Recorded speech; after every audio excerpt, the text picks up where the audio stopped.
Radio Vitoria, 20 de diciembre. Elecciones Generales 2015.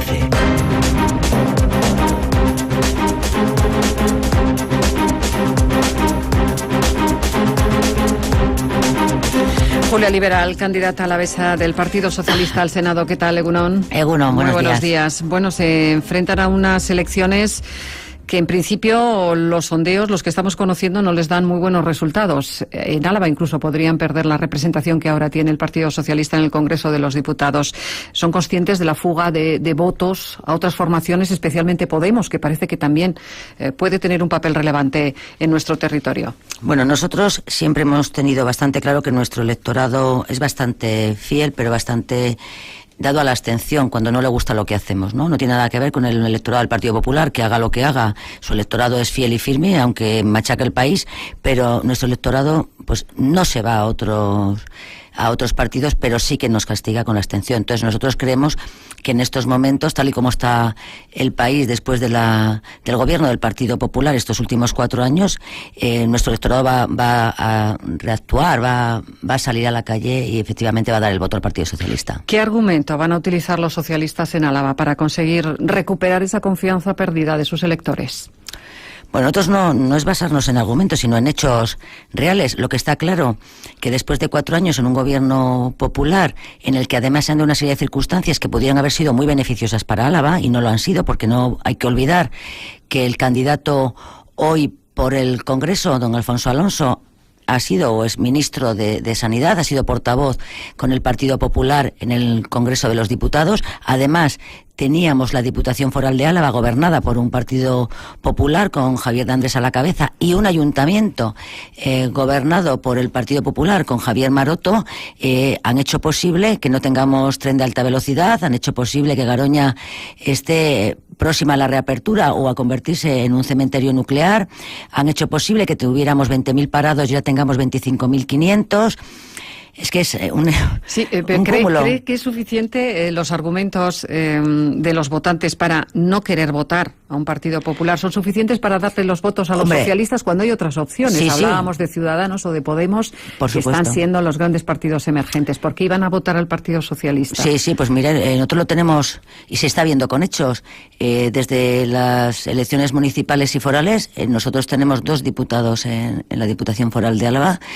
Nuestra diputada Cristina González Calvar, en el caso del paro, ya ha hecho medidas efectivas contra el paro juvenil, por ejemplo, pidiendo fondos a Europa que el Partido Popular no había pedido para hacer 2 proyectos con los jóvenes.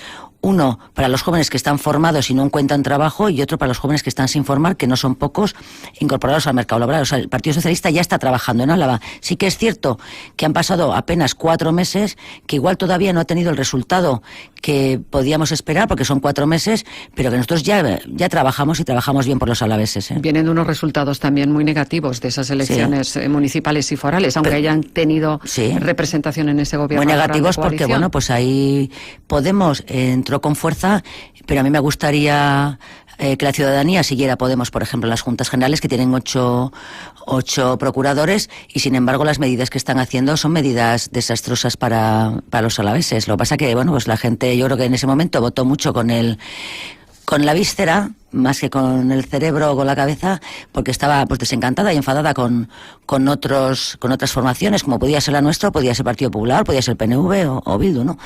Pero sí que es cierto que, bueno, pues que están haciendo cosas muy extrañas dentro de la propia administración y no están haciendo lo que ellos vendían, porque ellos hablaban de incluso sus propios salarios, y yo le puedo decir que en las Juntas Generales, en los que siempre ha habido un liberado por grupo, Podemos tiene 4. Apelan al voto útil, por tanto, como estamos escuchando a Pedro Sánchez. La necesidad de concentrar ese voto en el Partido Socialista. Nosotros creemos que solamente hay 2 opciones para gobernar este país, y es izquierda o derecha, y es Pedro Sánchez o Rajoy. Con lo cual entendemos que puede haber votos de pequeñas formaciones que van a ser perdidos a nivel nacional, y entonces creemos que sería más útil si se votase al Partido Socialista, evidentemente. El mapa político que va a salir de todas formas, mucho tendrían que equivocarse los sondeos para que fuera otro, es endiabladamente complicado después a la hora de hacer pactos. Ya estamos escuchando algunas propuestas de algunos partidos sobre con quién sí y con quién no estarían dispuestos a pactar para conseguir esa mayoría de gobierno. Pedro Sánchez decía que si gana con un voto más, podrá hablar con el resto de las fuerzas políticas, con todas, ya sea Ciudadanos, Podemos, Izquierda Unida, para conseguir una mayoría suficiente. ¿Con quién no hablaría en ningún caso el Partido Socialista? Con el Partido Popular. Con el Partido Popular. Está clarísimo. Somos polos opuestos, ¿no? Y bueno, sería además inentendible, incluso para los propios candidatos, ¿no? Yo hablo además desde mi propia visión, ¿no? Sería para mí inentendible que después de lo que ha hecho estos 4 años el Partido Popular en todos los ámbitos, con sus recortes y pagos y repagos, fuésemos a pactar, ¿no? Solamente por gobernar. Yo creo que ahí Pedro Sánchez no se le va a ir, como dirían muchos jóvenes, la pinza, ¿no? Por el hecho de querer gobernar. Nosotros queremos gobernar para el país y queremos gobernar bien con nuestras medidas, y todo lo que sea no poderlo hacerlo con nuestras medidas no va a ser coalición ni va a ser un pacto. Y si no gana el Partido Socialista, ¿estaría dispuesto a entrar en otras posibles fórmulas de gobierno impulsadas por otros partidos, por ejemplo Ciudadanos? A ver, por poder se puede hablar de todo, pero yo creo que es más difícil que nosotros podamos pactar con un partido de izquierdas que con un partido de derechas que con un partido de izquierda. Ciudadanos, la izquierda más rancia de este país, incluso en algunos casos más que el PP, ¿no? Os puedo dar un ejemplo. El PP ha hecho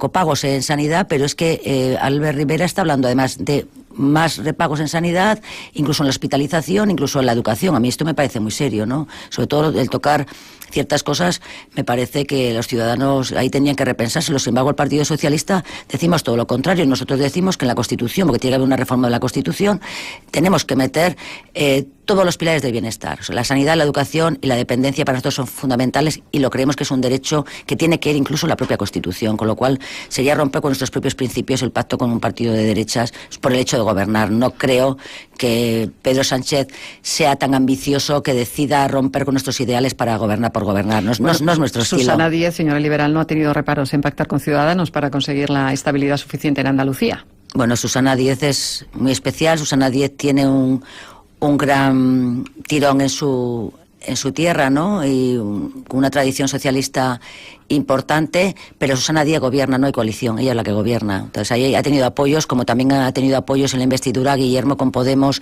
y Ciudadanos, y sin embargo ahora Podemos y Ciudadanos han pactado con el Partido Popular para tirar los presupuestos de Guillermo en Extremadura, y sin embargo le apoyaron en la investidura, con lo cual tampoco se entiende, ¿no? Si te apoyo para que gobiernes, ¿por qué ahora no quiero que lo hagas para el bien de los ciudadanos y te machaco los presupuestos, ¿no? Tampoco se entiende la postura de algunos. Hablábamos de la necesaria reforma de la Constitución. Ayer se convirtió en el tema estrella de la campaña con motivo de ese 37 aniversario de la Constitución, de la Carta Magna. Hay acuerdos, salvo en el Partido Popular, que dice que, bueno, no nos cerramos, pero no nos parece prioritario. El resto de partidos, todos abogan porque es necesario ya revisar ese documento. ¿Para qué tendría que servir esa reforma de la Carta Magna, según los socialistas? Pues bueno, nosotros lo tenemos bastante claro. Nosotros apostamos por un Estado federal, ¿no? Y desde nuestro punto de vista, aunque España ya es federal por la distribución que tiene, otra cosa que el funcionamiento pues no está siendo tal, y está ocurriendo lo que está ocurriendo, como está pasando en Cataluña, que si hubiésemos tenido un Estado completamente ya estructurado y bien normalizado, pues este tipo de cosas no se hubiesen dado. Entonces nosotros creemos que, ya te comentaba antes, que en la Constitución tenemos que meter tres pilares básicos, como es la educación, la sanidad y la dependencia, porque nuestros mayores tienen que estar ahí. Creemos importante renovar la Constitución, porque en el año 78, cuando se votó, tal como ayer, ¿no? Pues bueno, España era otro mapa, no era el mapa que estaba, dejaba muchos vacíos abiertos. Entonces ahora es importante ya normalizar y compactar ciertas cosas. No estábamos en la Unión Europea, queremos estar que desde la propia Constitución se regule cómo tiene que ser nuestro funcionamiento autonómico e incluso a nivel europeo, con lo cual, bueno, simplemente creemos, bueno, que es algo que hicimos en un momento. Han pasado muchos años y, como todo, no es que tenga fecha de caducidad, sino tiene que fecha de reforma. Hay que ir avanzando y ir modernizándose a la época. Derogar también el 135, que se modificó también con el gobierno de Rodríguez Zapatero para dar prioridad al pago de la deuda. Pedro también lo lleva en su programa. Y habría que cambiar el Senado. Usted abre la lista al Senado por el Partido Socialista. También está en cuestión. Sí. Hay partidos incluso que propugnan que tiene que desaparecer si no se convierte realmente en una Cámara de Representación Territorial de las comunidades autónomas. Sí. ¿Qué opina? Bueno, se supone que la máxima representación territorial está en el Senado, porque, bueno, pues por normativa son 4 senadores por provincia, por territorio o provincia, dependiendo de dónde hablemos, excepto las islas que tienen menos. Pero bueno, luego sí es cierto que cuando llegas a la práctica esto no se cumple, porque el contenido del Senado es lo que realmente hay que cambiar, ¿no? Al Senado hay que darle un contenido mucho más práctico y que no sea esa mal llamada segunda Cámara del Congreso, ¿no? Entonces, nosotros los socialistas creemos que el Senado tiene que estar con la función que se le dotó en su momento, que era la de representación territorial, y que además a Álava nos viene de maravilla, porque yo cuando digo a la gente que me dice, es que el Senado hay que quitarlo, digo, oye, que nuestra provincia o nuestro territorio, con lo pequeñito que es, tenemos 4 senadores, los mismos que Guipúzcoa, o sea, que es que, pero claro, tenemos que ir los senadores para defender realmente nuestro territorio, no para avalar lo que se ha dicho en el Congreso o en el Senado, ¿no? Yo creo que es importante que, bueno, que se haga esa reforma. Como bien saben, para hacerse esa reforma hay que modificar también la Constitución, porque no se puede hacer, que ahí es donde tenemos los problemas con el Partido Popular, y lo que está claro, que si no se ha cambiado el Senado estos años es porque el Partido Popular no ha querido, porque el partido que más representantes ha tenido en el Senado ha sido el Partido Popular. En estas últimas elecciones el Partido Popular en Álava tenía 3, nosotros 1, y esto se ha ido sucediendo durante muchos años. Mientras que nosotros hemos estado, no llegábamos a 70, ellos eran más de 200, y con el voto de ellos hubiese sido posible una reforma. Lo que pasa es que no les interesaba. El otro día yo le comentaba a Iñaki Oyarzábal, digo, es que en el mes de agosto os habéis contradecido 3 veces. Primero hablabais que sí una reforma, pero bueno, de la Constitución un poquito leve para el Senado, a mitad del mes de agosto ya hablabais que no, o que bueno, que igual sí, y a últimos del mes de agosto, por el 24, decíais que sí, pero que no la vais a liderar, que lo lidere otro, que tenga narices otro para liderarla, y si es el PSOE, pero quien sea. Con lo cual yo creo que es responsabilidad del Partido Popular que el Senado no se haya modificado. Y parece absurdo decir, eres la candidata al Senado y pides, yo no pido el cierre del Senado, pido una reforma y pido trabajar, y quiero trabajar para todos los alaveses desde una Cámara que efectivamente me represente a la gente que yo voy a representar, que son los alaveses y las alavesas, y con contenido y con trabajo, y eso los socialistas los vamos a hacer desde una reforma de la Constitución. Hablaba antes de la importancia del empleo, una de las apuestas de los socialistas. Por su trabajo también. Usted viene del ámbito empresarial, del ámbito del feminismo también. Muy autónomo, más que empresarial, autónomo, que es diferente. Efectivamente. Pero también del campo de la igualdad, de los derechos de las mujeres. ¿Tendrá una relevancia importante en su agenda de trabajo si llega al Senado? Hombre, yo me creo, y además lo confirmo, que las mujeres hemos sido unas grandes perdedoras estos 4 años, ¿no?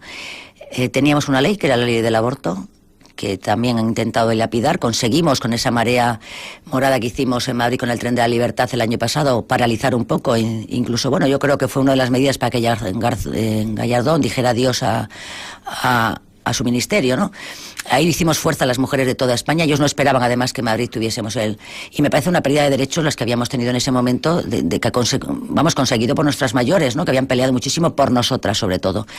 Hay una brecha salarial importante, hay una gran diferencia salarial entre hombres y mujeres. A mí me dicen, no, pero bueno, están los sindicatos y además igualdad salario, igualdad puesto. Ya, pero depende dónde. Y tenemos un grave problema. Tenemos mujeres muy universitarias con unas notas maravillosas que cuando se incorporan al mercado laboral sus salarios son menores o en peores puestos. Y tenemos las grandes diferencias salariales, sobre todo cuando más vas ascendiendo. Porque efectivamente, yo si estoy en una máquina, mi compañero de la máquina va a cobrar lo mismo que yo porque así lo marca el convenio. Pero en el momento que haya que negociar o se negocien los pluses, los objetivos, ya dan por hecho que nosotras, como tenemos esa carga familiar, siempre tenemos un porcentaje menor, y ahí es donde están nuestros graves problemas. Además, a mí me parece importantísimo un pacto de Estado para cortar ya de una vez por todas con la violencia de género, y no debemos olvidar que el ministro de Igualdad era Alfonso Alonso. Hay más de 800 mujeres muertas en nuestro país desde el 2003, y esto es un grave problema, no de terrorismo, pero sí de civismo y de asesinatos, que son asesinatos, ¿no? Mujer muere, no, mujer matada, mujer asesinada. Entonces ahí me parece importante. Y luego, bueno, yo quiero trabajar en Madrid sobre todo por el colectivo de autónomos. En Álava, no olvidemos que es la tercera empresa, además ellos lo dicen así. Tenemos primero Mercedes Michelin y después tenemos más de 2.500 comerciantes, muchos de ellos pequeños empleados, autoempleados, que no tenemos prácticamente ningún tipo de derechos. Creemos conveniente regular la cotización al RETA, es decir, que no sea una cantidad fija la que estemos pagando, sino que acorde a nuestros ingresos sea el pago de nuestra cotización, porque se está dando la circunstancia que autónomos que ganan poco pagan mucho y autónomos que ganan mucho pagan poco. Eso por un lado. Creemos conveniente regular esa cuota de desempleo que se está pagando y que muy pocos autónomos han podido cobrar, que ha sido un gran fraude. Nos cobran un plus en nuestro RETA todos los meses y luego cuando cierras la empresa es un servicio, o sea, no es un derecho adquirido como puede ocurrir con un trabajador cuando cotiza al paro, sino que estamos cotizando, pero luego hay un equipo que valora si tu cierre ha sido objetivo o no, con lo cual en España se cuentan con los dedos de la mano las personas que han sido autónomas y están cobrando paro. La defensa de los autónomos, la defensa también, supongo, de los empleados y del futuro de las pensiones. Un tema que está ahí pendiente, también se apela a un pacto de Estado necesario para que todo el mundo se ponga de acuerdo y se pueda garantizar unas pensiones dignas para el futuro. Es un reto, es uno de los retos de la próxima legislatura. Hombre, el Pacto de Toledo es un pacto muy claro y que tiene unas medidas clarísimas que el Partido Popular se ha ido saltando. La bolsa de las pensiones es para las pensiones y no podemos estar cada poco tiempo metiendo la mano en la bolsa y sacando para pagar la paga o pagar otras cosas. Algo se está haciendo mal. Cuando yo tengo que meter la mano en un sitio para hacer frente a algo que yo he presupuestado, ¿por qué? La parte de las pensiones no está metida en presupuestos, por ejemplo, con una partida que no se pueda tocar, una partida nominativa para eso, ¿no? Entonces, claro, pues nuestros pensionistas están preocupados, además como están preocupados por la subida y el engaño que ha habido, porque claro, una subida del 0,5, luego se le quita el IRPF, los pobres al final les han subido €1, y de eso podemos hablar mucho. El Partido Socialista propone retomar el Pacto de Toledo, y a mí me parece importante retomar una ley que el Partido Socialista dejó en el año 2011, que es la Ley 27/2011, en el que ya regulábamos y mejorábamos las pensiones, y entre ellas las pensiones de nuestras viudas mayores, estas mujeres que han estado dedicadas al cuidado de sus hijos, al cuidado de sus mayores y ahora al cuidado de sus nietos, porque yo no sería la que soy, estuviera aquí si mi madre no se hubiese hecho cargo de mis hijos, y que nunca han podido cotizar y que ven reducido en un 48% su pensión en el caso de la muerte del marido. La luz, el teléfono vale igual, la comunidad vale lo mismo, calentar la casa cuesta lo mismo y ellas ven reducida en un 50% sus ingresos. Algunos de los retos que tiene por delante Julia Liberal si consigue ese escaño en el Senado como candidata del Partido Socialista por Álava. Julia Liberal, eskerrik asko. Bueno, eskerrik asko. Tú eres EITB.